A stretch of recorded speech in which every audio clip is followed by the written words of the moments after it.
Are you confident? Do you have consistency? How much conviction do you have? I'm Daniel Gomez, the confidence architect, a business strategist, keynote speaker, executive coach, and best selling author. On the Daniel Gomez Inspire Show, we will help you unlock confidence to create consistency and develop conviction. Together, we will discover the key that unlocks your confidence. Welcome back to another episode of the Daniel Gomez Inspire Show, where we inspire, we motivate, and we add a lot of value to your life, to your business. And today's guest, let me tell you, he's going to bring some knowledge. He's an amazing, amazing consultant and coach in Canada. And I can tell you, I had the pleasure of just really spending a lot of time with him in LinkedIn, and he knows what he's talking about. And I can tell you right now, you definitely want to get out your pens. You want to get out your papers, because something magical happens when you put pen to paper. And I know Fahim's going to add some wisdom and just bombs today. So welcome to the Daniel Gomez Inspire Show. Faheem Moosa, how you doing, my friend? I'm good, Daniel. Thank you so much for your kind introduction. No, man. Well, I'll tell you what, I know the amazing person you are. You put some amazing content out there on LinkedIn, and I definitely learn from you. And if you don't mind introducing yourself, who is Faheem Moosa? If you can introduce yourself to the Daniel Gomez Inspire Show. Sure. As you said, my name is Faheem Moosa. I come from the management consulting world. I started my own management consulting business in Toronto, 2009. And for the last couple of years, I am helping other management consultants to grow their businesses by instituting sales and marketing systems for their businesses. Well, I love what you do, but let me ask you this. What made you, I don't know how it is in Toronto and in Canada, but what made you want to leave that cush job there in your office and go and start your own consulting business? What were you thinking about, Fahim? Oh, a couple of things happened. So first of all, my background is I come from a family business, and I've always grown up around entrepreneurs. My father, uncle, grandfather were all entrepreneurs, and that was our way of life growing up. And I came to Canada and I did an MBA, and then after that, I wanted to see what the corporate world was all about. So I got a job, and the place where I worked, they were fine people. They're all very inspiring leaders and teams. But somewhere it wasn't the right fit for me, because I always wanted to be out on my own. I wanted to be doing things, and I had a couple of ideas in my head. So I thought, why not? Let's just strike out on my own and start a consulting business. Did you find yourself, was that a hard decision for you to make, or do you think it was pretty easy, seeing that your family had been in that entrepreneur space, like your father, like you were saying, or you think it was a little bit, how long were you in corporate, and what finally said, hey, you know what, Fahim, this isn't for you. Let's make this move. Because I believe there's so many people, it doesn't matter where you are, in what country, but that whether you're in Spain, France, Canada, or here in the States, they tolerate conditions or things that they're not happy with, and they really have that entrepreneur spirit in them, but they're scared to make that first step. Was that kind of your situation, or you just said, you know what, I'm going for it? And what finally said, I'm not going to do this anymore because this isn't for me? I've always wanted to be an entrepreneur for a very long time, and I knew that at some point I will strike out on my own. So, for people that grow up in business families, having a job is extremely risky, because you're putting all your income and your destiny in somebody else's hands. For people that work in 9-to-5 jobs, starting a business is risky. It seems risky, but then for us, it's the other way around. So I always had it in my mind that I worked in corporate for a couple of years, and it was good. There's nothing, I don't have anything to complain. But I always had it in my head that someday I'm just gonna go strike out on my own and do it. So it was gradual, but at some point when I had enough savings, I just took the leap, and here I am. I love what you said. Think about what Fahim just said, ladies and gentlemen. He said it's risky when you put your life in somebody else's hands. I never heard it said like that. I love the way you said it, Fahim. Think about what he said. It's risky when you put your future, your family, in someone else's hands. And sometimes when you have a job, that's what you're doing. And think about what happened in 2020. Many businesses closed down, And in Canada, I believe y'all are still closed down. I think y'all opened up this month finally after being over closed down for a year. And I don't know exactly the numbers, Fahim, but I can imagine many businesses haven't survived what happened in 2020. And what he's saying is right, ladies and gentlemen. It might seem safer to you in your human thinking to think that, well, I have a job, I'm working 9 to 5, but nothing's guaranteed. And you're putting your risk, your revenue, your monies in somebody else's hand when in entrepreneurship, really, you're responsible for yourself. Would you agree with that, Fahim? Absolutely. And you're right. Like when you have a job, when you work for another company, like it may not be your fault at all. You may be the best employee, the best leader, but at some point, you may just be let go because of the economy or because your employer has cash flow issues, whatever it is. So it's not it's always not. I mean, it's not always your fault if you lose your job. But when you have a business and you do it right and you spread your your sources of income amongst many customers or many clients, then even if you lose a couple of customers, you could always, your life isn't, your income isn't in jeopardy. So that's the way I look at it, and that's the way I was taught right from the beginning. Like my parents, my dad and my uncle, my grandparents, they always made sure that we had multiple sources of income, not just one business. And that was my learning right from the beginning. Well, I love the content that you put out. You have a lot of just the stuff that I read that you put out. You put out great value, and I Thank want to you. say first of all, thank you for that. But I want to ask you this: is as you started your journey, what did you see that was one of the biggest challenges that you had to overcome for yourself in growing your brand, yourself as a consultant? Yeah, so when I started my journey as an independent consultant, I started as a strategic planning professional, and I just started, reaching out to people, to my network, etc., to land my first few clients. And it was okay in the beginning, but then very soon I realized that it's hard to rely just on your network and referrals to build your business. And what happens when you're an independent consultant is that you do the work. People hire you for your expertise.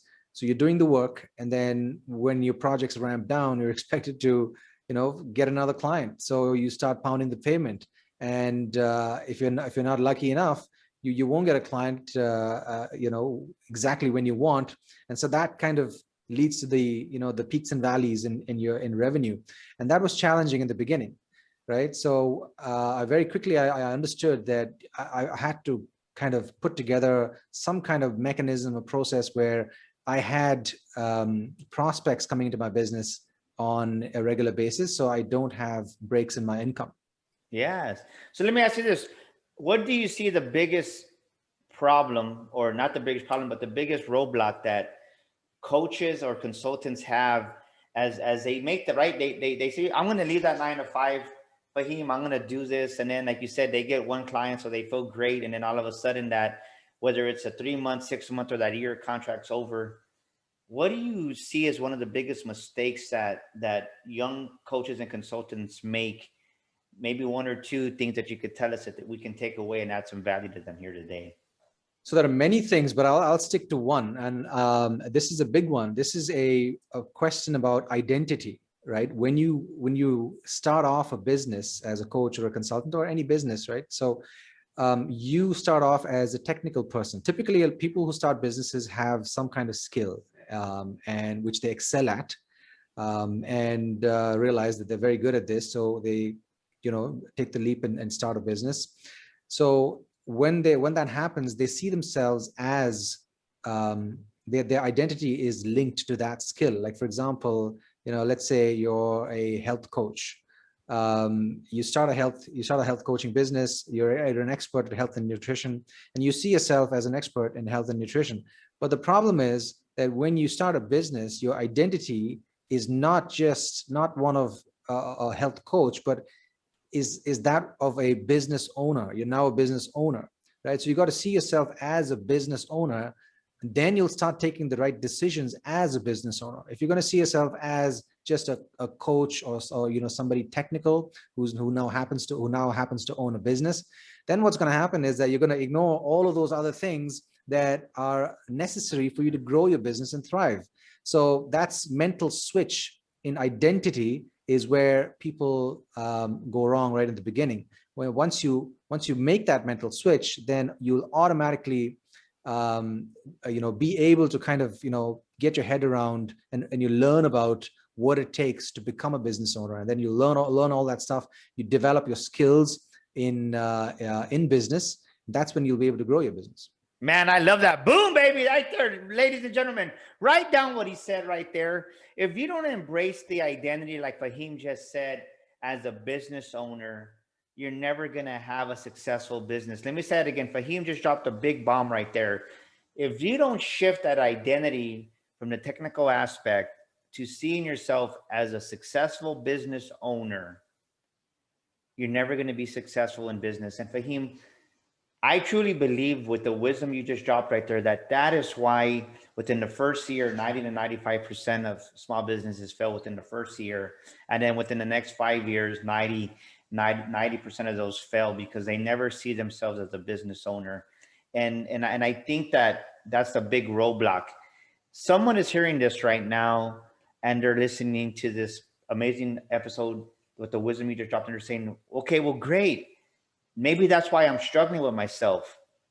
How does someone give us 2 action steps that somebody can take to switch that identity? Because I can tell you that I love what you said, because as I do my own coaching, I see that a lot of my clients, there's an identity issue where they tie themselves to maybe not even the identity of just that employee or that technical aspect, but they have an identity that they carry from just maybe a failed marriage or something like that keeps their business from growing.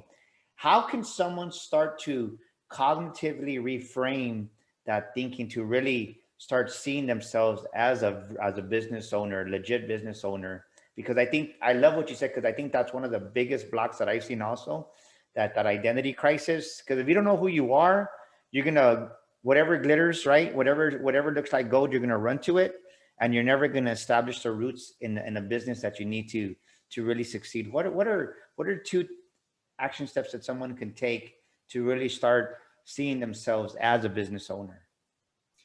So I think that it helps to look at it as a process and not as something that is nebulous and ambiguous. Like growing a business, like everybody talks about it and there's so much information out there about it that you don't know what to believe. But I think that just look at it as a process, right? So there's step 1, step 2, step 3. When you look at it that way, then you realize that a business is run by putting together systems that in turn run your business. And the first couple of systems that you need in your business are sales and marketing. That's what brings in new clients or new customers, right?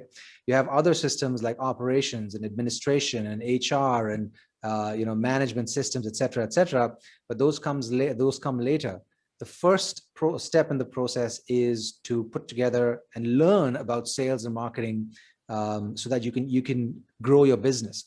A lot of the times, new business owners, they'll get into business and they'll say, okay, I'm going to put together a team, and they'll go out and start hiring people like a commission sales agent or somebody who can market their business, etc. But they won't learn anything about sales and marketing. I believe that as a business owner, you need to learn about sales and marketing, because it's not a one-time thing. Like things can change. Like look what happened last year. Like businesses changed overnight, the economy changed overnight, and things change. So it's not like you put together a sales and marketing system, you create a great offer, you create great communication and messaging and tactics, and then you set it and forget it. Things keep changing, and so as a business owner, you need to have those skills to change along with the tide and grow your business, right? So that's the first step that you need to get your head around. Learn sales and marketing.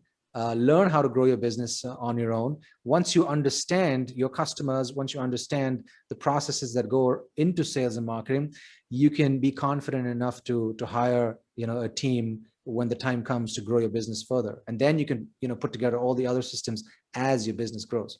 You know what? I love what you just said, because one thing that I think that's why I gravitate towards you, because I see a lot of your content is sales and marketing. And my main background was sales when I came out of the automotive industry, running multi-million-dollar organizations.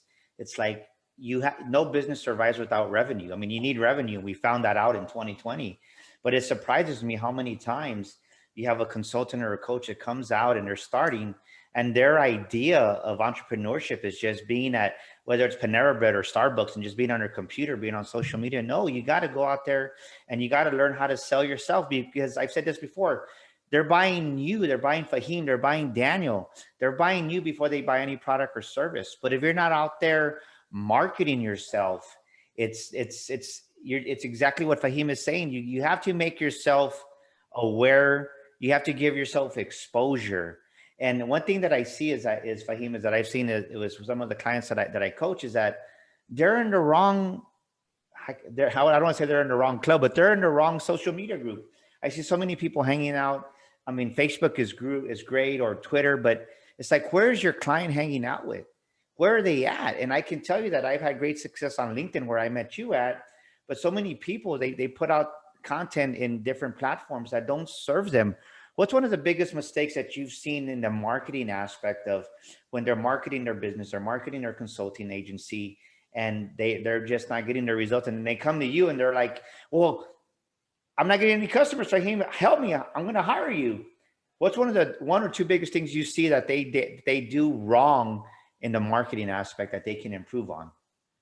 So the one that you talked about, being everywhere, is a huge issue that I see. But I'll talk about, another big issue that comes way before that.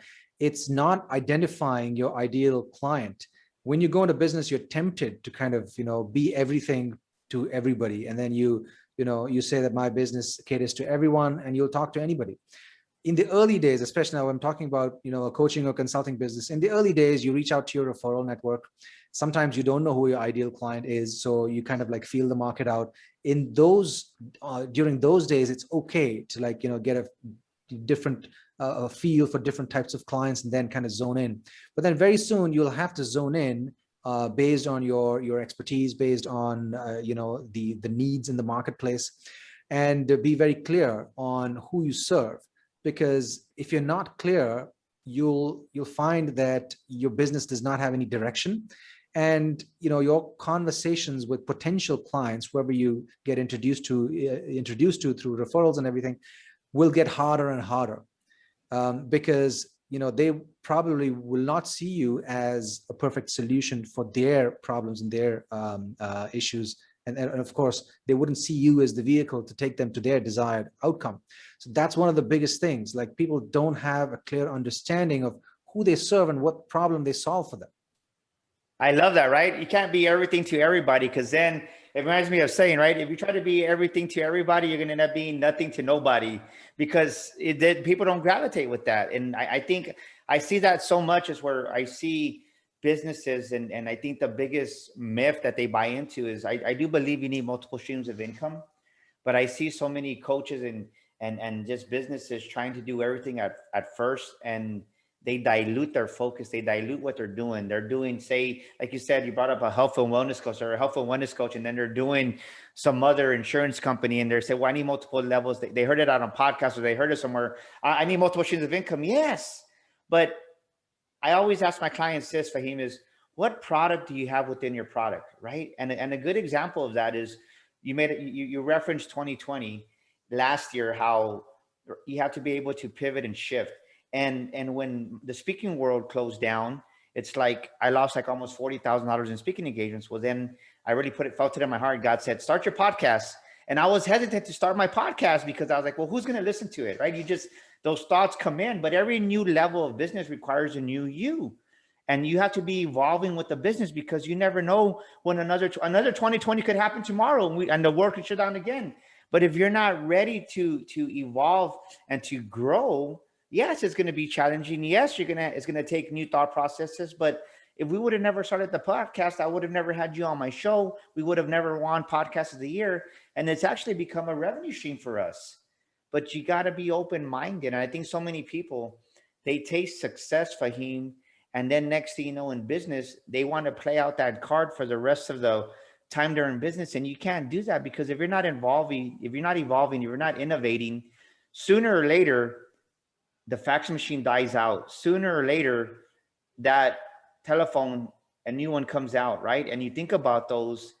What's one of the biggest challenges you had with one of your clients that they had to overcome, that just that closed mindedness, they couldn't open their mind, and how were you able to help them with that?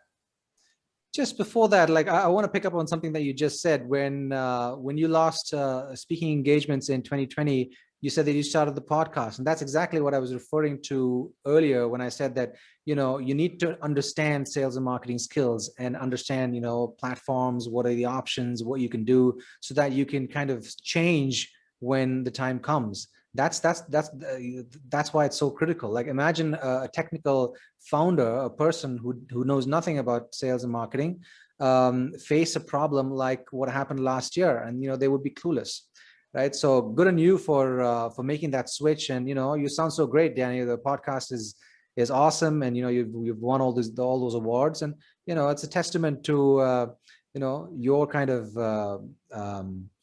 your attitude and your kind of, you know, your curiosity and your learning that helped you make that switch. So you know it's amazing to see that. Now, to get to your question about you know, clients and what was something that I noticed in clients, and then how I helped them change, etc. I mean, you see the same patterns with a lot of people, like the issue with identity that I talked about, the issue with, you know, being all things to all people, the issue with not being able to communicate your message in a very concise way, or not being able to you know, not being able to kind of make the switch whenever things go wrong. So you'll see these issues over and over again. It's not something that there's no, like, you know, one thing that you know, different clients are struggling with. So that's what I see. Like I see all of these things, and then then you start to notice a pattern. Like, okay, this is how the people think, this is how they are. And then, you know, your consulting and coaching and advisory services, you know, begin to look very, very similar across all of these clients. So it becomes, you know, standard in a way. I hope that answers your question. No, definitely. I think you're dropping a lot of wisdom in that. I want to thank you so much for just everything that you're adding here today, because I can tell you that they need to be taking notes as they're listening to this, because like I mentioned before, you bring a lot of wisdom, and I want to thank you for that. Let's shift a little bit. When is a time in your journey, right? Because they're hearing us talk, and someone's saying, well, Daniel, Fahim, yeah, it's easy for you to say, I've been in business and all of that, but share with us, when is a time that you started your journey, and that you lost that confidence, that you lost your step, and you had to kind of maybe regroup? And what did you learn yourself about that season, Fahim, that made you even a better consultant? Yeah, so so two things. One is, when I started out my consulting business, I mentioned to you that I very quickly realized that I needed some kind of a process to kind of land more clients, right? And I didn't have that, and that's when I kind of, you know, once you have breaks in your income, once you're like pounding the pavement, making frantic calls to past clients, to people, colleagues, to ex-colleagues, to people that you know, to land your next client, and when that doesn't happen, that is kind of debilitating. It you know, you feel a loss of control, right? So that's, you know, that's what I faced early in the day, and then that's what spurred me on to, first of all, do a lot of trial and error, and secondly, take a lot of coaching and training myself. I had to educate myself. I mean, I'm an MBA, I have an MBA, but then what you learn in an MBA is very different from what happens when you're running your own business on the ground. So I had to unlearn a lot of things. And MBA is good, I'm not dissing it. you learn a lot of things about, you know, big businesses, and you learn the language of business. But then when you're running a small business, things are different. So I had to unlearn a lot of the concepts. I had to relearn um, uh, um, uh, new things about how to run a professional services business, which was very new to me. And then once I learned those things, and I realized that, you know, a lot of these concepts are not, you know, rocket science. They're mostly common sense. And then, you know, once you learn the principles, you can keep applying the principles to various situations. That's how I got my confidence back. So that's, I think, I would say, the biggest you know, turning point in my life, to realize that, not in my life, but in that specific you know, business instance, was to realize that I needed the skills, especially sales and marketing skills, without which, you know, I wasn't going to move forward in my business. You know, I love what you said. I really, really love what you said. And I want my audience to hear this. You need help. Fahim came to the realization that he had an MBA. And so many times I see people that have that PhD, that MBA, that degree, whatever it may be to them, and they think that that degree is going to open up doors for them in business, and it's not.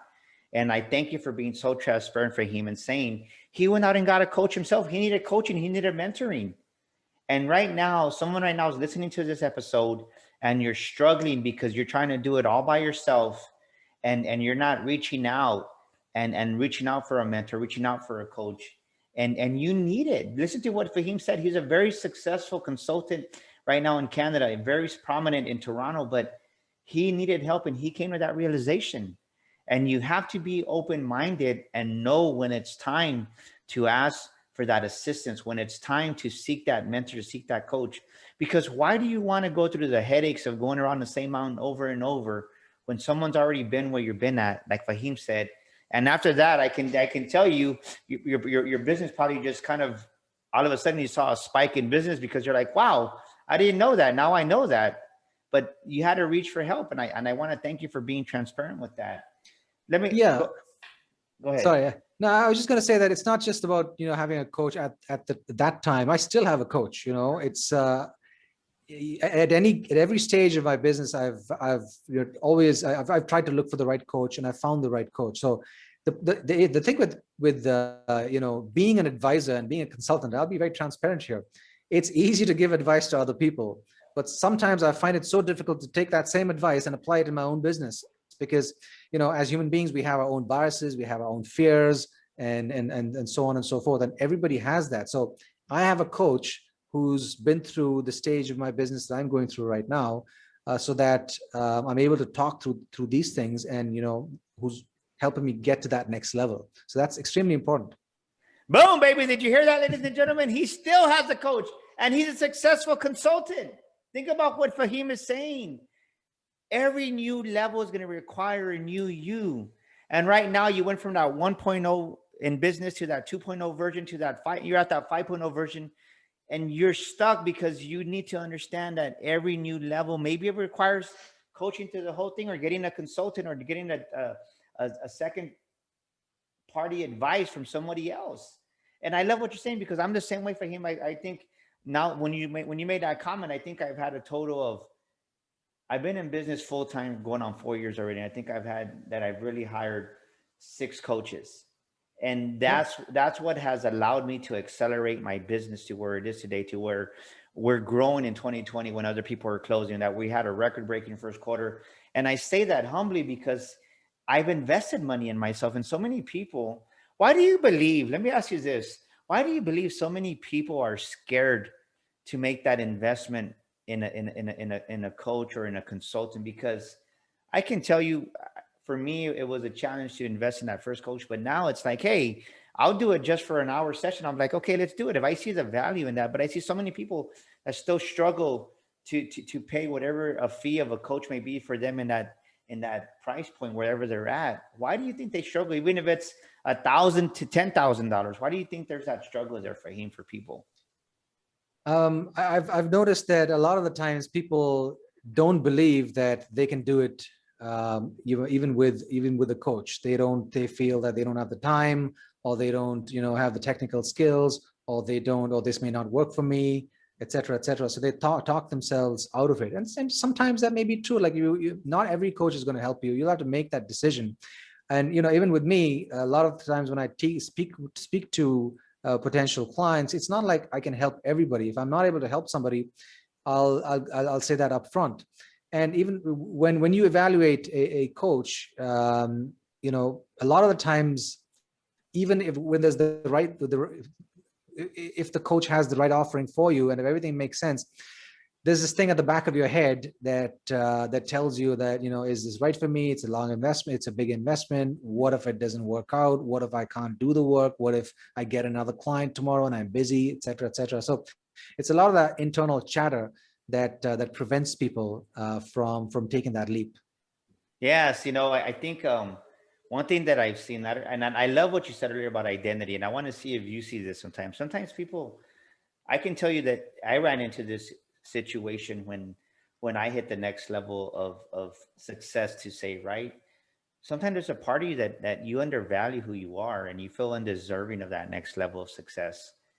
Do you see that in Canada sometimes with that demographic there, that people reach that, right? Because everybody says I want to be successful, but then they hit that next level and then they subconsciously start to self-sabotage themselves because they feel undeserving of that level of success of business. Have you seen that before in just in your with your Yeah. clients? It's very common. That's imposter syndrome. That's when you feel that you're not deserving of the success, and it's a very, very common human condition. Like I'll tell you a story I read.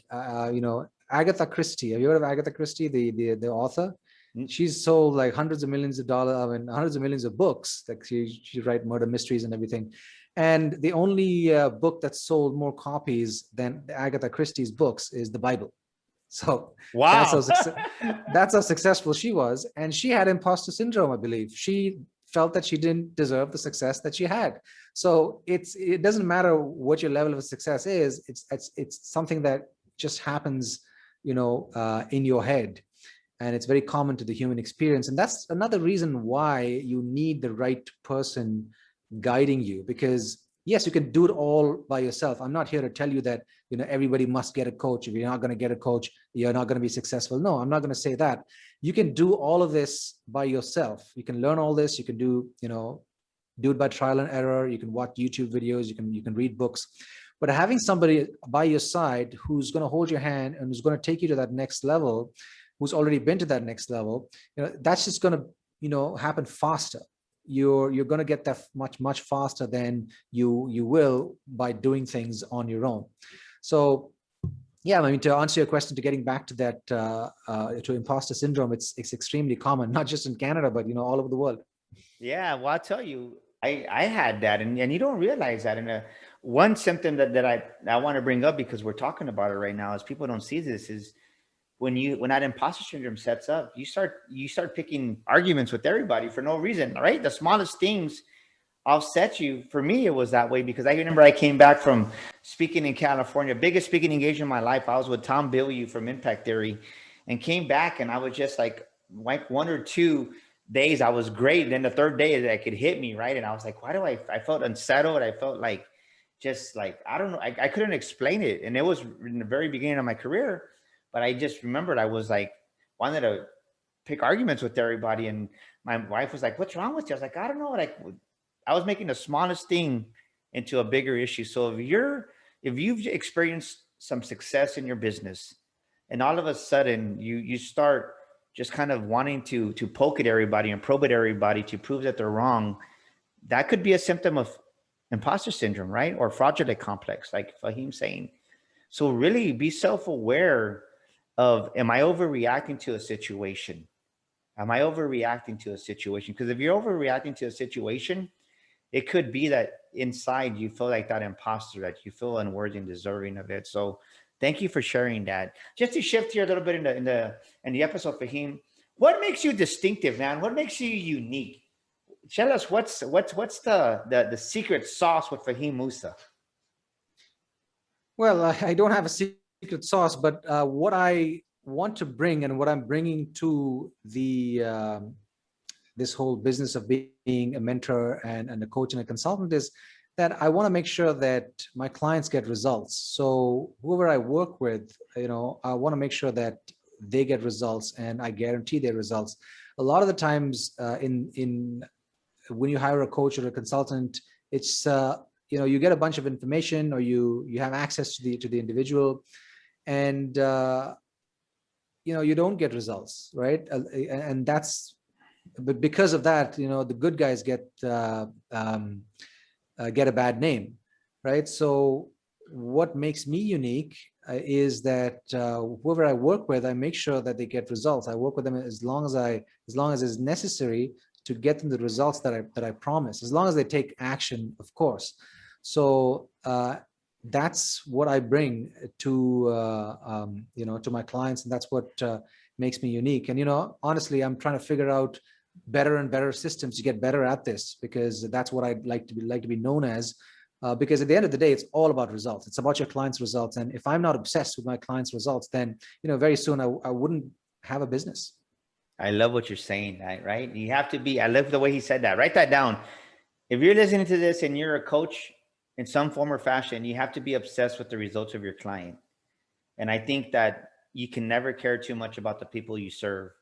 So go out there and over deliver, and make sure that you're giving that extra 0.001%. You don't even have to give a 100. I get a kick when everybody says you got to give 120, right? 120 to your, like, people don't even give 100% usually every day. So how can they give 120? That it's not realistic, right? I don't think it is, because if not, then the world would be a better place already, and we would be seeing the results. But just make it your goal to deliver a little bit more value to your clients as possible. And like Fahim said, when you do that, be obsessed with the results that they achieve, because their results, their success is your success.